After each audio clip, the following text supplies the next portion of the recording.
So this little envelope, I guess I should have asked someone to hand this to me and said, can I have the envelope, please? But this little envelope is coming back and forth with me every time I travel to and from Jackson this summer. This envelope is coming with me because in this envelope contains the questions of faith that I have received so far. And I would say that as we go through this summer, if you continue to have, if a question of faith pops up in your mind, and you're wondering about something, give it to me. Because I have found this very enriching as a pastor, to know the questions that you guys have, and to be able to focus a little bit on them. And as while there are more questions here than we will be able to do every Sunday this summer, if we added to them, as they come up in Scripture, I can answer your questions into the fall if I'm here.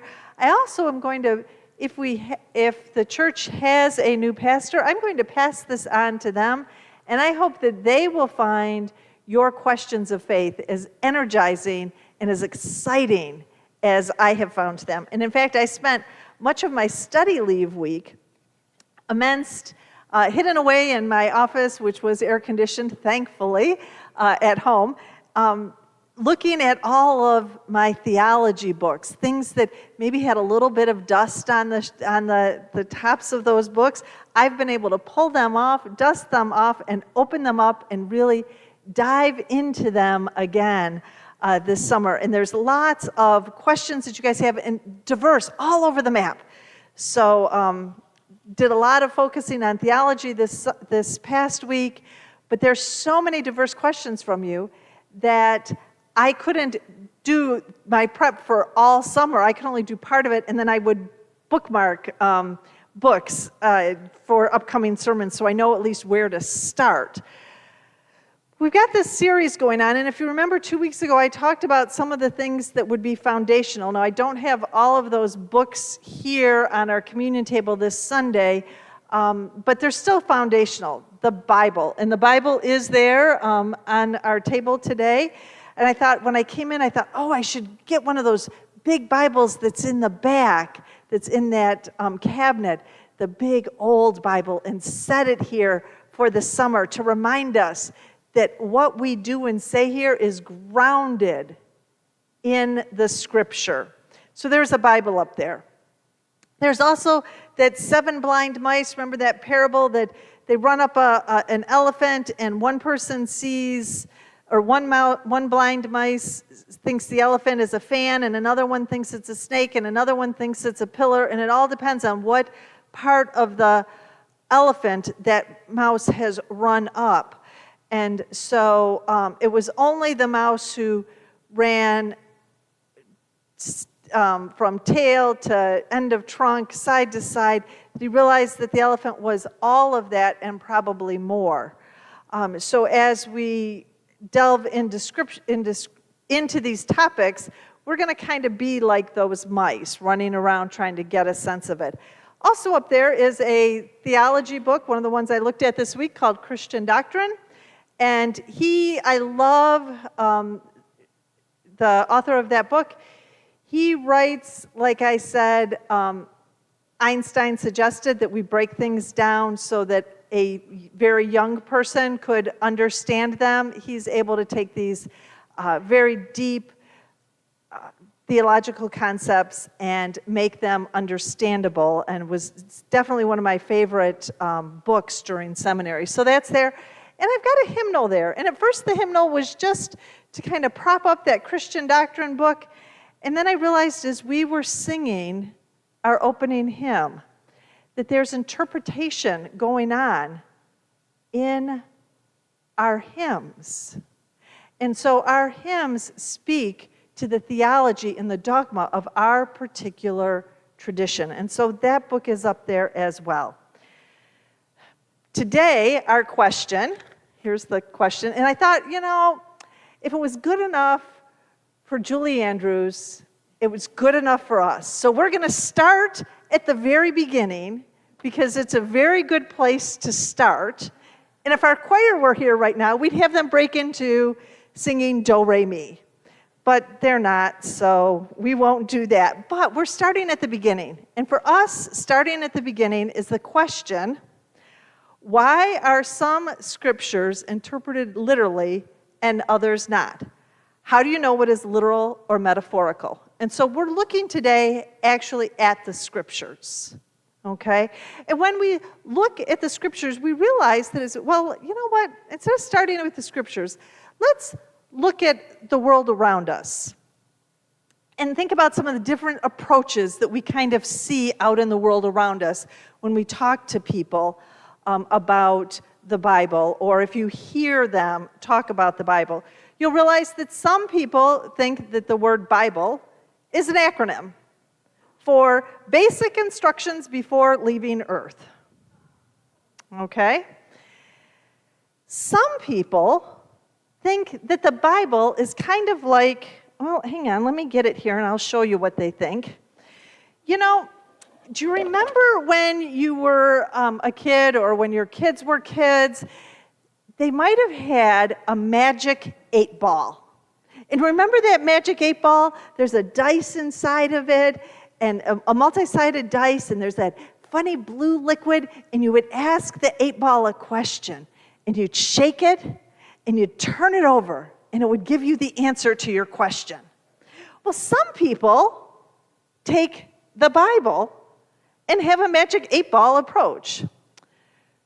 Should I buy a new car? Let's see what it says. For according to their deeds, he will repay them, and according to their ways, he will make it befall them. Maybe that means I should, because according to his ways, I think I should have a new car. So some people look at the Bible that way and ask it and think that they can get their answers on everything in life by just opening it up and looking at a particular scripture. Now, some people look at the Bible and think that this Bible should be systematic theology. And we should know everything by looking at this Bible, and it just is going to be all spelled out for us. But you know what? When you look at this Bible and you actually read the words on the page, you find that seldom does this book spell out doctrine.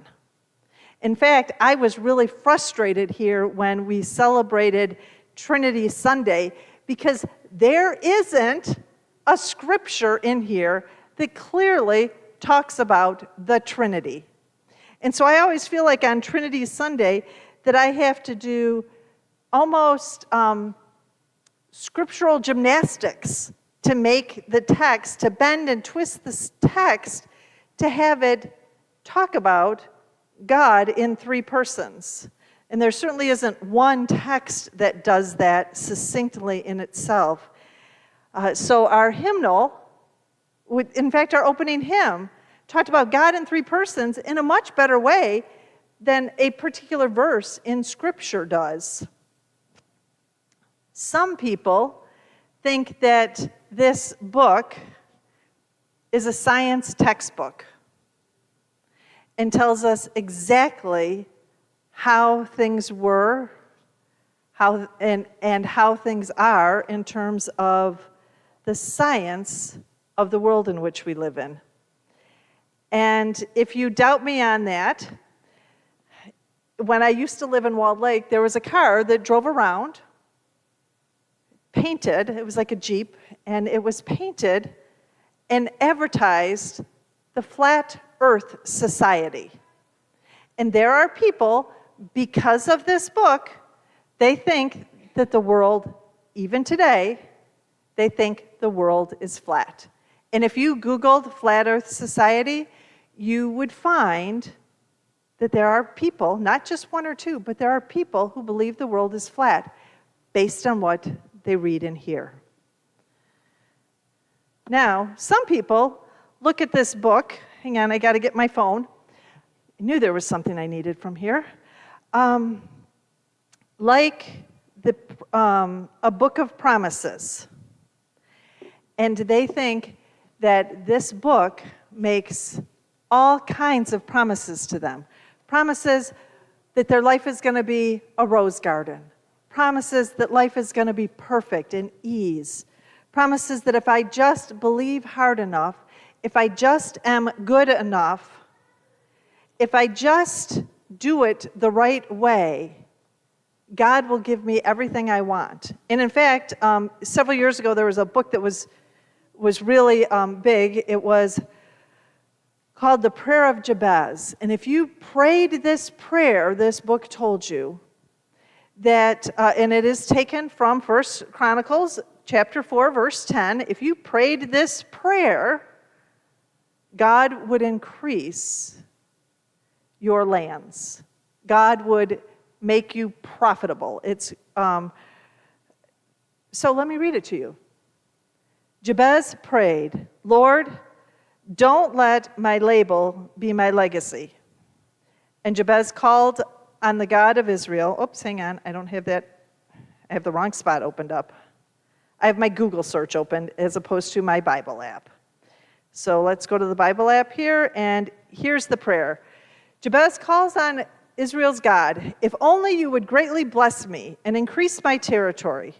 May your power go with me to keep me from trouble, so as not to cause me pain. And God granted his request. That's what it says in 1 Chronicles chapter 4, verse 10. So some people see this as a book of promises. But what happens when those promises that you think are contained in this book, when they're broken? What happens when your territories aren't increased? Or your life turns out like Job and you have things and then you lose them? Or you pray with honest, intent faith for an outcome and you don't get the outcome you prayed for? What happens to your faith when promises are broken if you believe that this book is a book of promises? Some people say, God said it, I believe it, that settles it. And if it only were that easy. But I don't see it that easy in this book. And in fact, we as Presbyterians don't see it any of the ways I've just talked about. We as Presbyterians believe that this book is the most authoritative source for faith and practice. Notice I didn't say for science or mathematics. But this book is an authority, not in science and mathematics, but for faith and practice. It's inspired by God to reveal God to all people. And it's inspired to the people who wrote it. The people who wrote it were inspired to tell these stories, to write them down, to share them with others, to reveal how they see God as working in their life and in their nation and with their people. Inspired does not mean without error or inerrant. We as Presbyterians do not believe that this book is without error. In fact, we can see that there are probably inaccuracies in here. There are things that we don't agree with in here. So what's a person to do? Well, we do what's called interpretation. Now, some people will say, well, but that's just picking and choosing which scriptures you want to hold close to and which ones you're going to let go. So you're just picking and choosing scripture, or you're twisting it to serve your purposes. The truth is, interpretation happens. And it's happened since the beginnings of this book. Jews debated the intended meaning and expounded on the contemporary meaning of this book from its beginnings. And in fact, in the story that Zoe read a couple of minutes ago, the scriptures are being interpreted and talked about and discussed in a group of people. Paul's letters all of Paul's letters in the New Testament are interpretation of Scripture and its meaning and applying it to the circumstances in which the people found themselves in that day. If you remember, a few weeks ago, we talked about that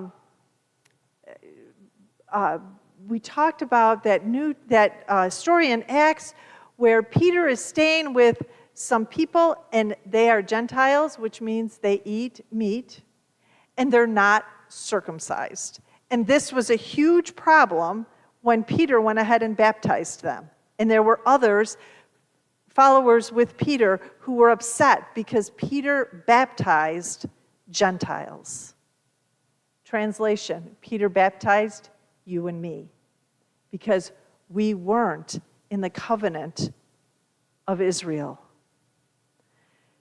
So translation and interpretation has gone on from the beginning. And you know this, whether you've thought about it or not. Think about the Beatitudes. During Lent this year, we talked a little bit about the Beatitudes, and some people studied them, if I remember correctly. And Lori used that phrase, and it just really stuck with me. And I've read it so many times, but when Lori said it the way she did, it really stuck with me. You have heard it said, and then Jesus would fill that out, fill that in. You've heard it said, but I say, and so that is Jesus interpreting Scripture. And we've done it ever since then with the New Testament Scriptures. But you know, what ends up happening is when it's happening in our time, we don't realize that's what's going on. So we've seen a lot of these things go on where in today's day and age, where we look at who's in the covenant and who's out, who can be ordained as a deacon, an elder, or a minister of word and sacrament, and who cannot be. We see this in who can be married and who cannot be in a church. So these are some of the conversations that we've seen, but we also see it around climate issues and around war. Is there such a thing as a just war? And what's happening in Ukraine and in Gaza? And where does the faith stand on that? So these are things where interpretation is happening. We are looking at this text, and the church is saying, this is what we think the text is saying about how we should be in these modern times, in the times that we're in right now. And that's not unlike something that was happening in the 1800s, 1880s, in fact, when indoor plumbing became a thing.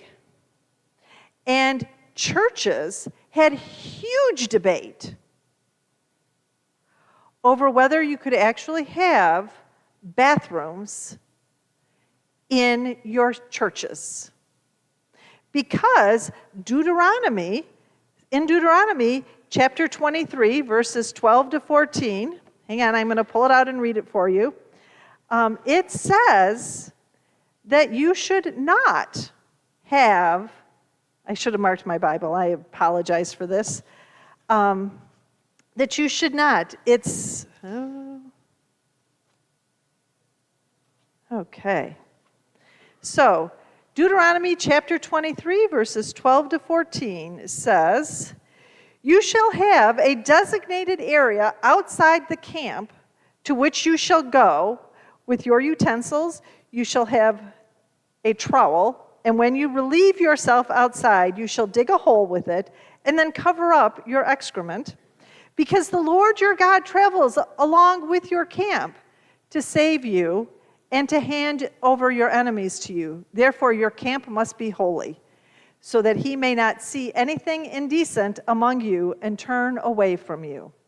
And so this was interpreted in the past, before there was indoor plumbing, as you had an outhouse in your sanctuary, and people, if they needed to go, got up and went to the outhouse. So in the 1800s, 1880s, When indoor plumbing became a thing, churches had great debate over this. And Russ, I would love to see those session minutes, although if they wrote session minutes like you do, there wouldn't be a whole lot to read on that debate in this church. However, that was debate in many, many churches. Quite frankly, I'm glad that we've settled where we have on that debate.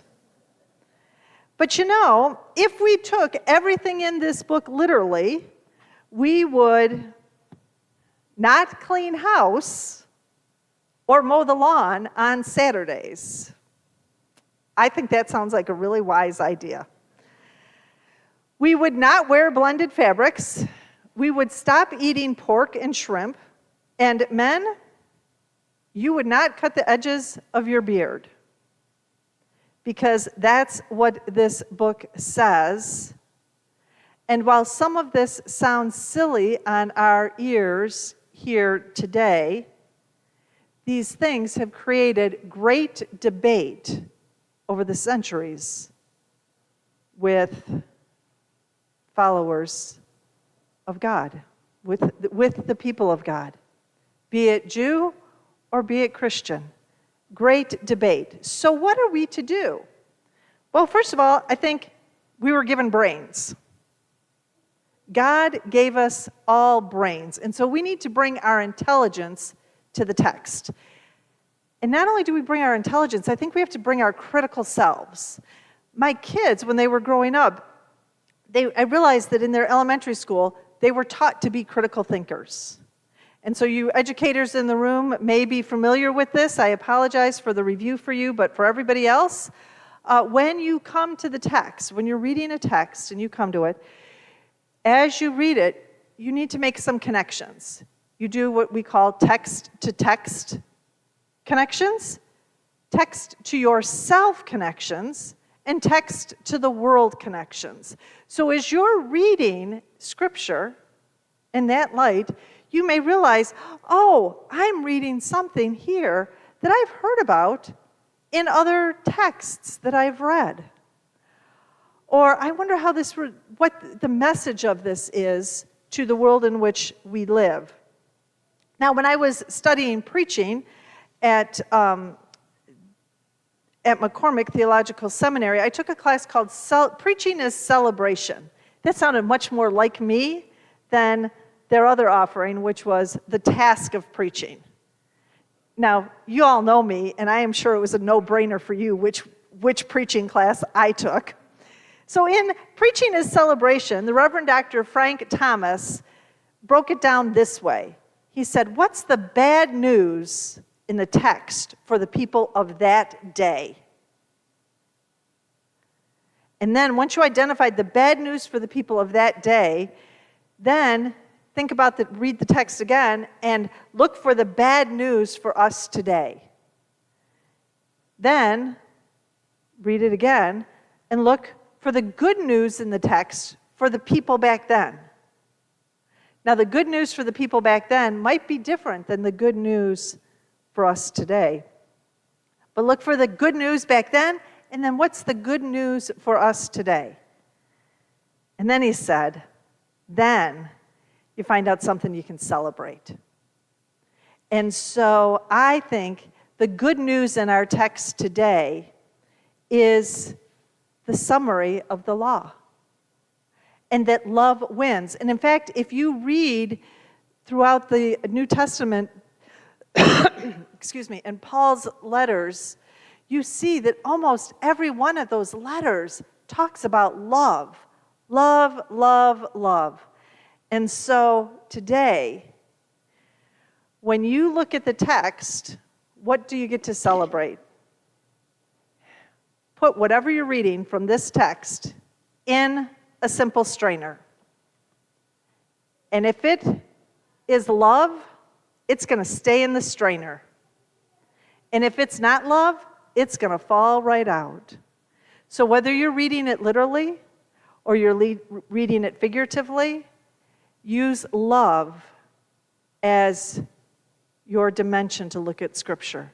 and to decide which scriptures to hold on to and which ones to maybe let go of. And when we read the text that way, we find that there is so much to celebrate. And then we can look at the good news for us. How do we share that love today? And so we do that in a whole bunch. You do that in a whole bunch of ways here. You do that through the way you embrace children. That you made space in your sanctuary for children. You share the love of God in the buckets with your change and in our cross. And we share the love of God when we end this sermon by saying love is a great foundation.